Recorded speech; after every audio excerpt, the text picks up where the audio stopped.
Hello everyone, this is Purushoth from GeoTraders. இன்னைக்கு என்ன பார்க்க போகிறோம் பார்த்தீங்கன்னா, பேக் டெஸ்ட் சீரிஸ் தான் பார்க்க போகிறோம். அதில் வந்து பார்த்தீங்கன்னா ஆர்விஎன்எல் தான் எடுத்து வச்சிருக்கேன். இதில் வந்து பார்த்தீங்கன்னா ஒரு முக்கியமான லேர்னிங் வந்து இருக்குது. ஸோ அதுக்கு முன்னாடி இந்த வீடியோ வந்து பார்த்தீங்கன்னா 1.5ல வச்சுக்கோங்க. ஸோ கேட்கறதுக்கு ஈஸியாக இருக்கும். ஸோ ஃபஸ்ட்டு வந்து ஆர்விஎன்எல் போயிடுவோம். ஆர்விஎன்எல் பார்த்தீங்கன்னா இந்த இது இருக்குல்ல, இந்த டெய்லி, வீக்லி அண்டு மந்த்லி இது எந்த அளவுக்கு முக்கியம் அப்படின்றத தெரிஞ்சுக்கலாம். ஸோ நான் வந்து பார்த்தீங்கன்னா டெய்லியவே பார்த்துட்டே இருந்தனால என் மைண்ட் செட் பார்த்தீங்கன்னா ஒரே மாதிரி இருந்தது. அதனால என்னால் இது பண்ண முடியல. பட் ஆனால் வீக்லியில் இதை போன வாரம் பார்க்கும்போது ஐ மிஸ் த பொட்டென்ஷியல் பர்ஃபெக்டான ஒரு செட்டப்பை நான் மிஸ் பண்ணியிருக்கேன்றது தெரிஞ்சுது. ஸோ லேர்ன் பண்ணது, ஸோ அந்த தப்பில் லேர்ன் பண்ணிட்டேன். ஸோ அந்த லேர்னை உங்கள்கிட்ட ஷேர் பண்ணலாம் அப்படின்றது தான் வந்திருக்கேன். ஸோ ஃபஸ்ட்டு பார்த்தீங்கன்னா இங்கே டேயில் பார்க்கும்போது பார்த்தீங்கன்னா உங்களுக்கு இப்படி தான் தெரிஞ்சிருக்கும். ஸோ இது எதுவுமே தெரிஞ்சிருக்காது. இப்போ இந்த எடுத்துடலாம், இது எடுத்துகிட்டு வச்சிங்களேன், இப்படி தான் தெரிஞ்சிருக்கும், இப்படி தான் தெரிஞ்சிருக்கும். ஸோ இப்படி தான் நம்ம போட்டு இது பண்ணியிருப்போம். பட் அப்படியே போயிட்டுருக்கோம். பட் ஆனால் இதில் முக்கியமான லேர்னிங் ஒன்று என்ன இருக்குது பார்த்தீங்கன்னா, இந்த ட்ரெண்ட் லைன் இருக்குல்ல, இந்த வீக்லி ட்ரெண்ட் லைன் போட்டிருக்கோம்ல, இங்கேருந்து பாருங்கள், பர்ஃபெக்டாக இங்கேருந்து போயிருக்கும். இந்த ட்ரெண்ட் லைன்லேருந்து இந்த ட்ரெண்ட் லைன் தெரியுதுங்களா? ஸோ இங்கேருந்து போட்டோம்னா வச்சுங்களேன், அட்ஜஸ்ட்மெண்ட் பண்ணிக்கிட்டு இங்கேருந்து போட்டோம்னா இந்த ட்ரெண்ட் லைன் பார்த்தீங்கன்னா இதுக்குள்ளே தான் சுற்றி இருக்குது ஸ்டாக்கு. ஸோ இங்கே பிரேக் ஆகும்போது எடுத்துருக்கணும், பர்ஃபெக்டாக எடுத்துருக்கணும். நான் இந்த ஸ்டாக் எடுத்திருக்கேன், ஒரு 7,000 ப்ராஃபிட் பண்ணேன். பட் ஆனால் இந்த அளவுக்கு பண்ணல. ஸோ பர்ஃபெக்டான ஒரு இது பண்ணல. ஒரு 40% இது பண்ணேன் இந்த இந்த ட்ரேடில். பட்டு குறை சொல்லக்கூடாது. பட் ஆனால் இருந்தாலும் நம்ம இந்த ட்ரெண்ட் லைனை பார்த்துருந்தோம்னா கான்ஃபிடென்ட்டாக இருந்திருக்கலாம். ஸோ ஒரு 150% கிட்ட எடுத்துருக்கலாம் இந்த ஸ்டாக்கில். இங்கே பிடிச்சிருந்தீங்கன்னு வச்சிங்களேன். So 150%, 70 days, it's a perfect setup.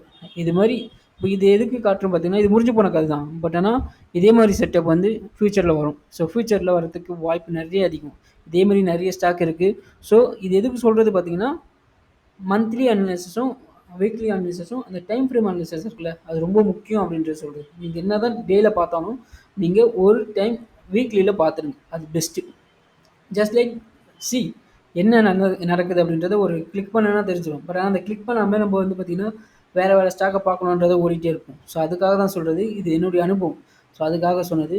இது பார்த்தீங்கன்னா பர்ஃபெக்டாக இருந்திருக்கா, இந்த இது இருக்குல்ல, இங்கே கரெக்டாக போட்டிருக்கலாம் ஸ்டாப் லாஸ், பர்ஃபெக்டாக இது பண்ணியிருந்துருக்க முடியும். இங்கே இருக்குல்ல லாங் பொசிஷன், ஸோ இங்கே போட்டு அழகாக இருந்திருந்தோம்னா நல்ல ஒரு ரிட்டர்ன் இருந்திருக்கும்.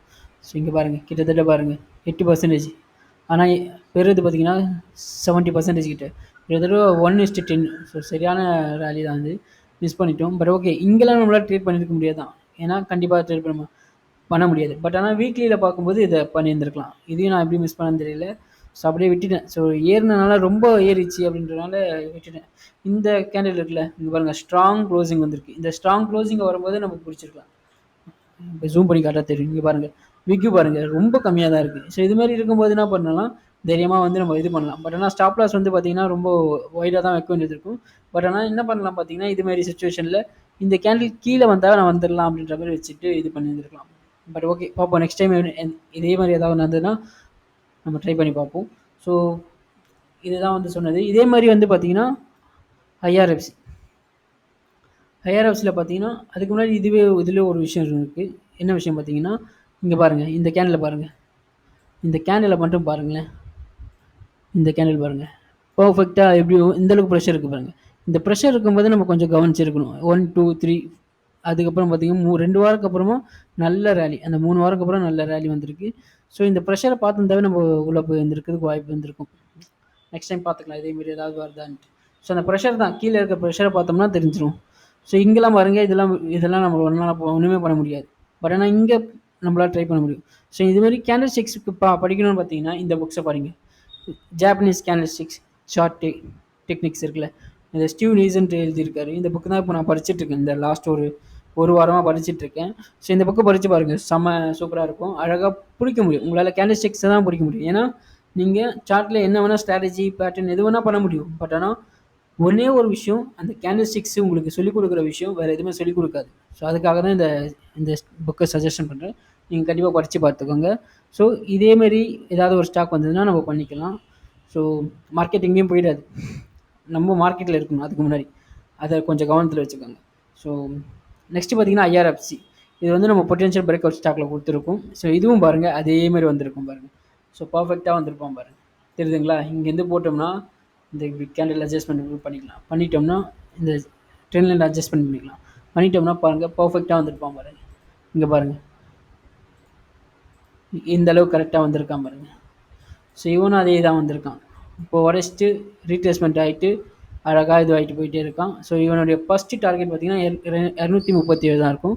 அடுத்த டார்கெட்டு 310 இருக்கும். ஸோ இது எப்படி கண்டுபிடிச்சோம் பார்த்தீங்கன்னா ஃபிபனாக்கி எக்ஸ்டென்ஷனை போட்டு கண்டுபிடிச்சது. ஃபிபனாக்கி எக்ஸ்டென்ஷன் பார்த்தீங்கன்னா இங்கே இருக்குல்ல ட்ரெண்ட் பேஸ்ட், இங்கே வந்து பார்த்தீங்கன்னா இங்கே இருக்கும். ஸோ இதை இப்படி போட்டோம்னா பர்ஃபெக்டாக வந்து நிற்கும். இதுதான் ஃபஸ்ட்டு டார்கெட்டாக இருக்கும். 237ன்றது ஃபஸ்ட்டு டார்கெட்டாக இருக்கும். 310ன்றது அடுத்த டார்கெட்டாக இருக்கும். ஸோ அது வரைக்கும் ஹோல்ட் பண்ணியிருக்கேன். ஸோ நானும் இந்த ஸ்டாக் எடுத்திருக்கேன். ஸோ இங்கே பார்த்தீங்கன்னா போட்டிருப்பேன் 11ஆம் தேதி போட்டிருப்பேன். ஸோ முதல்ல வாங்கும்போது கொஞ்சம் கம்மியாக தான் வாங்கினது, கிட்டத்தட்ட ஒரு 150 தான் வாங்கினேன். ஸோ அதுக்கப்புறம் பார்த்தீங்கன்னா ஒரு 250 வாங்கினேன். 400 ஸ்டாக் வந்து வாங்கியிருக்கேன். ஸோ கொஞ்சம் கொஞ்சமாக இறக்கலாம் அப்படின்றது ஏற்கனவே நான் இந்த இது சொல்லியிருப்பேன்னு நினைக்கிறேன். ஸோ ஒரேடியாக போடாமல் கொஞ்சம் கொஞ்சமாக போடுறது நல்லது. ஸோ இப்போ எடுக்கலாமா இந்த ஸ்டாக்கை அப்படின்னு பார்த்தீங்கன்னா கண்டிப்பாக இப்போ எடுக்கிறதுக்கு ரொம்ப ரிஸ்க் தான். பட் ஆனால் என்ன பண்ணலாம் பார்த்தீங்கன்னா நீங்கள் இந்த ரிஸ்க் மேனேஜ்மெண்ட்டை யூஸ் பண்ணி பார்க்கலாம். ஸோ இந்த லாங் பொசிஷன் இருக்குல்ல, இது கீழே, அதாவது இந்த இந்த இது இருக்குல்ல, இது கீழே வச்சுட்டு கூட இது பண்ணிக்கலாம். ஸோ இங்கே இருக்குல்ல, இந்த கேண்டில் இருக்குல்ல, இந்த ப்ரீவியஸ் இருக்குல்ல, இந்த ஜனவரி இருக்குல்ல, இந்த ப்ரீவியஸ் கீழே வந்ததுன்னா வந்துடுவேன். அப்படி இல்லையா இந்த இந்த இது இருக்குல்ல, இந்த ட்ரெண்ட் லைன் இருக்குல்ல, இது கீழே வந்தால் வந்துடுவேன். ஸோ அப்படி வந்து வச்சுக்கிட்டிங்கன்னா கூட பண்ணலாம். ஸோ ட்ரை பண்ணி பாருங்கள். ஸோ இங்கே போட்டுடலாம் ஸ்டாப் லாஸ். எங்கே போடலாம் பார்த்தீங்கன்னா இந்த இது இருக்குல்ல, இதை போட்டுருக்கு. இது கூட ஒரு நல்ல ஸ்டாப் லாஸ் தான். ஸோ ஏறுனா பெஸ்ட்டு, அப்படி இல்லைனா கீழே வந்தால் கூட அடுத்த ட்ரெண்ட் லைன் சப்போர்ட் இருக்குது, அங்கே கூட ஆவரேஜ் பண்ணிக்கலாம், ஒன்றும் ப்ராப்ளம் இல்லை. ஏன்னா இது கீழே விடாது. ஏன்னா ப்ரொமோட்டர் வந்து ஸ்ட்ராங்கான நம்மளுடைய கவர்மெண்ட் இருக்கனால கண்டிப்பாக அந்தளவுக்கு விற்க மாட்டாங்க. ஸோ பார்த்துப்போம், என்ன நடக்குதுன்னு பார்த்துக்கலாம். ஸோ இதுதான் இன்றைக்கி சொல்ல வந்தது. அண்டு குட்டி டிப்ஸு பார்த்தீங்கன்னா என்ன டிப்ஸு பார்த்தீங்கன்னா, ஒரு ஸ்டாக் எடுக்கிறீங்கன்னா என்னென்ன சாதகம் இருக்குன்னு பாருங்கள். உங்களுக்கான பாசிட்டிவ் நியூஸ் வந்து அதிகமாக இருந்ததுன்னா அந்த ட்ரேடை வந்து எடுக்கலாம்.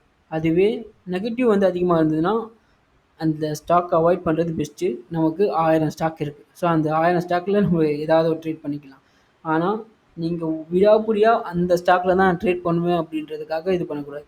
அதே ஸ்டாக்கு உங்களுக்கு நிறைய வாட்டி காசு கொடுத்துருக்கலாம், நிறைய உங்களுக்கு அது லக்கி சாமாக கூட இருக்கலாம். பட் ஆனால் அந்த நேரத்தில் அந்த ஸ்டாக்கு நெகட்டிவ் அதிகமாக இருந்ததுன்னா நீங்கள் எடுக்கக்கூடிய ஸ்டாக்கில் பாசிட்டிவை விட நெகட்டிவ் அதிகமாக இருந்ததுன்னா அந்த ஸ்டாக் அவாய்ட் பண்ணுறது பெஸ்ட்டு.